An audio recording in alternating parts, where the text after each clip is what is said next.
Hatiin ko na naman sa tatlong bahagi ang aking mensahe para sa gabi ito. Unang-una, congratulations sa Cinemalaya 21.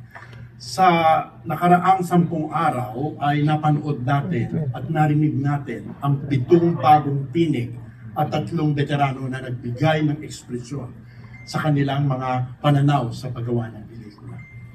Ikalawa, nais ko lamang ibahagi na sa darating na taon, tutulong pa rin ang Film Development Council of the Philippines sa pagbibigay ng 1 milyong piso sa bawat full-length feature finalist. JL, may pera ka na naman.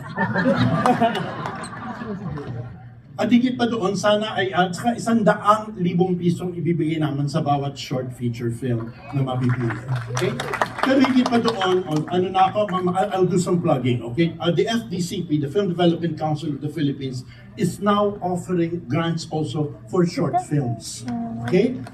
As well as documentaries. Kaya kung interesado kayo, yung mga nangangarap na sumali sa short film features next year, you can be given as much as 500,000 pesos for the short films that you want to do. Basta sumali kayo sa Create Philippines project ng Film Development Council of the Philippines. At ikatlo, at perhaps pinakamahalaga, ang Cinemalaya ay hindi lamang isang festival ng films. Tama ang binanggit nung naunang nagsalita na ito ay isang plataforma. Higit pa doon, ito ay ang kompas na nagbibigay ng direksyon sa kinabukasan ng Philippine cinema.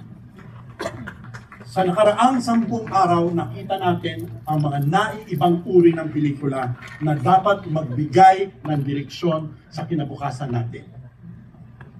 Isa pa ring tulong na ibibigay ng Film Development Council of the Philippines ay ihahanap namin kayo ng mga international film festivals na kung saan maaari nyo ma-market ang inyong films. This includes the Hong Kong International Film Festival or Filmart, the Cannes International Film Festival, and lastly, the Busan International Film Festival. So, sa lahat ng mga nangangarap na maging filmmakers in the future, please, ipagpatuloy ninyo. Higit pa kayo sa manlilikha ng kwento. Kayo ang puso at kaluluwa ng kinabukasan ng ating bayan.